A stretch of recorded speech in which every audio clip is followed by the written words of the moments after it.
March 26, 1945, Germany. Two companies of American tanks, barely 300 men, drive deep behind enemy lines, 50 miles into German-held territory. No air support, no reinforcements, no backup plan. Their mission? Liberate a POW camp at Hammelburg. Their commander? Captain Abraham Baum, who thinks this entire operation is suicide. Back at 3rd Army headquarters, George Patton waits by the radio. His staff is terrified, his corps commander is furious, his division commander tried to stop it, but Patton ordered the mission anyway. Because inside that POW camp is Lieutenant Colonel John Waters, Patton's son-in-law. This is the story of Patton's worst decision and the lie he told to cover it up. To understand what Patton did at Hammelburg, you need to understand what happened 3 months earlier, December 21, 1944, Battle of the Bulge. Lieutenant Colonel John Waters commanded a battalion in the 4th Armored Division. During the chaotic German offensive, his unit was cut off and surrounded. Waters was captured. Back at 3rd Army headquarters, Patton received the news. His daughter's husband was a German prisoner. Patton wrote in his diary, "Hope to God that John is okay." Then he did something interesting. He started tracking prisoner movements, asked intelligence officers about POW camps, wanted to know where captured American officers were being held. His staff noticed. Patton's interest in POW camps seemed unusually intense. January 1945, intelligence reports confirmed Waters was alive, held at O-Flag 13B near Hammelburg, Germany. Patton marked the location on his map. Through February and early March, 3rd Army pushed deeper into Germany. Every few days, Patton would check the map, measure the distance, and glance again at Hammelburg. His chief of staff, Hobart Gay, later recalled, "The general mentioned Hammelburg frequently, more than any other POW camp." March 25, 1945, 3rd Army's 12th Corps crossed the Rhine River. They were now about 60 miles from Hammelburg. Patton called a meeting with Major General Manton Eddy, 12th Corps commander.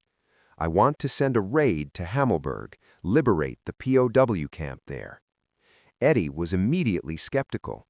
Hammelburg was deep behind enemy lines. German forces still controlled the entire area. A raid would have to fight through multiple defensive positions with no support. "General, with respect, we're not close enough. The risk is too high." Patton pressed. "How many men would you need?" Eddy calculated.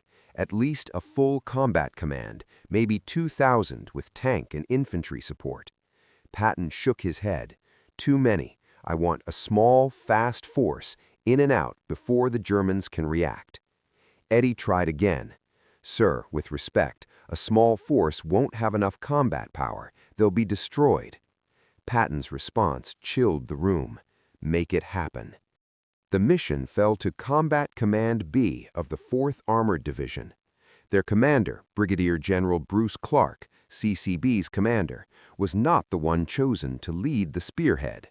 Instead, the division selected Captain Abraham Baum to lead what became known as Task Force Baum. 10 medium tanks, 6 light tanks, 27 half-tracks, 3 self-propelled guns, about 300 men total. Baum was called in for the briefing. When he heard the plan, drive 50 miles behind enemy lines to liberate a POW camp, his first reaction was blunt. "That's suicide." The briefing officer assured him, "Intelligence says German resistance is light. The camp holds 1,500 POWs, mostly officers. Get in, load them up, get out." Baum asked the obvious question. "What if we run into heavy resistance?" "You won't." Baum didn't believe it. But he was a soldier. He had his orders. What Baum didn't know, what almost nobody knew, was why Patton cared so much about this particular camp. March 26, 1945, 5 p.m. Task Force Bomb crosses the lines and heads east toward Hammelburg. The plan is simple. Move fast, avoid combat when possible, reach the camp by midnight, liberate the POWs, return before dawn. Within the first hour, the task force encounters German roadblocks. Bomb's tanks smash them and keep moving. So far, light resistance. Maybe intelligence was right. 10 p.m., approaching the town of Gmunden. Heavy German presence, artillery, infantry, dug-in positions. Bomb has a choice: go around and lose time, or fight through and maintain speed. He chooses speed. The battle for Gmunden is brutal. American tanks push through the town under fire. Several half-tracks are destroyed. Men are killed. But the task force breaks through and continues east. Midnight, Task Force Bomb reaches Hammelburg. They've covered 50 miles in 7 hours. They've lost vehicles, but the core force is intact. Now they need to find the POW camp. Local intelligence was vague. The camp was near Hammelburg, but the exact location was uncertain. Bomb sends scouts. They locate O-Flags 13B, roughly 2 miles south of town. 1:30 a.m., March 27th. Task Force Bomb approaches the camp perimeter. German guards open fire. American tanks return fire and blast through the gates. Inside the camp, 1,500 American and Allied POWs hear explosions. At first, they think it's an air raid. Then they hear American voices. "We're here to liberate you. Get ready to move." The POWs erupt, cheering, shouting. After months or years of captivity, they believe they're going home. But there's an immediate problem. Bomb's vehicles can carry maybe 250 men. There are 1,500 POWs, and among them is Lieutenant Colonel John Waters. Waters approached the German camp commandant under a white flag, trying to negotiate surrender. A German guard, panicked by the chaos, shot him. Waters collapsed, seriously wounded. Bomb's medics stabilized him, but he couldn't travel. The bullet had damaged his spine. 3 a.m. Bomb faces the impossible decision. He has orders to liberate POWs. He has 1,500 men desperate to escape, and he has room for only a fraction of them. He tells the senior POW officer, "Highest-ranking officers only, anyone who can walk, anyone who wants to risk it." About 300 POWs climb onto tanks and half-tracks. The rest will have to wait for the main American advance. John Waters, Patton's son-in-law, stays behind, too badly wounded to move. 4 a.m. Task Force Bomb begins the return journey. Now they're overloaded with POWs, moving slower, and the Germans know exactly where they are. Dawn, March 27th. German forces converge from all directions: artillery, infantry, armor. The running battle is catastrophic. American tanks are destroyed one by one. Half-tracks burn. Men scatter into the woods. By noon, Task Force Bomb is surrounded near the town of Hellrick. Out of ammunition, out of fuel, out of options. Bomb gives the order: destroy remaining vehicles and scatter, every man for himself. Of the 300 men who started the raid, only a small fraction make it back to American lines. Captain Bomb is captured, wounded. The mission is a disaster. March 27th, 1945, evening. Reports reach 3rd Army headquarters. Task Force Bomb destroyed, heavy casualties, mission failed. Patton's reaction, according to witnesses, is controlled fury. He calls a staff meeting. What happened? His intelligence officer reports German resistance was far heavier than predicted. The task force hit multiple defensive positions and was overwhelmed. Patton demands to know about the POWs. Were any liberated? The answer: most POWs remained at Hammelburg. The camp would be liberated 2 weeks later, when 3rd Army's main advance reached it. Someone asked about Lieutenant Waters. Wounded, still at the camp.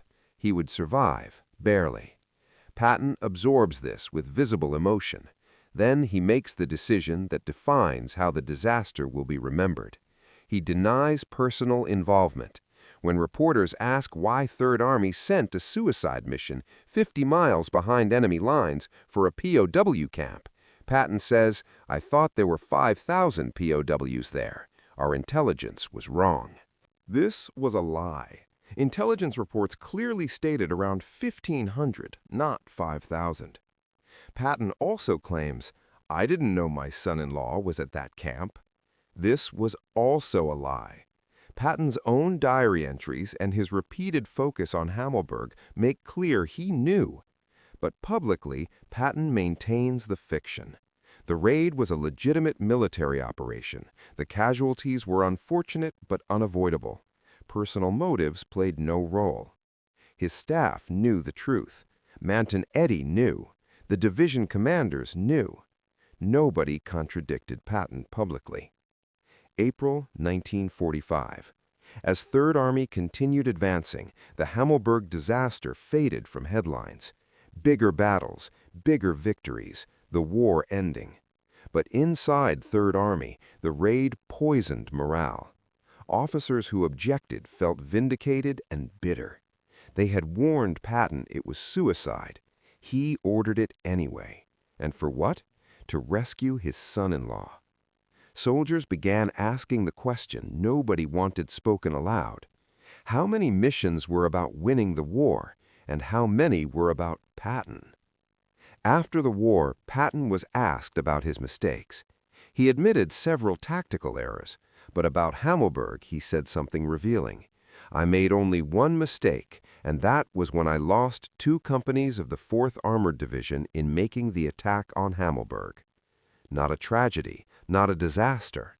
One mistake. As if the problem wasn't the mission itself, only the fact that it failed. This reveals everything about Patton's mindset. He didn't regret trying, he regretted losing. In private, Patton was more direct. He told Hobart Gay, "I'd do it again. John was worth the risk."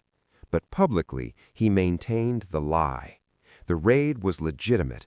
Personal motives played no role. Abraham Baum survived captivity and returned home.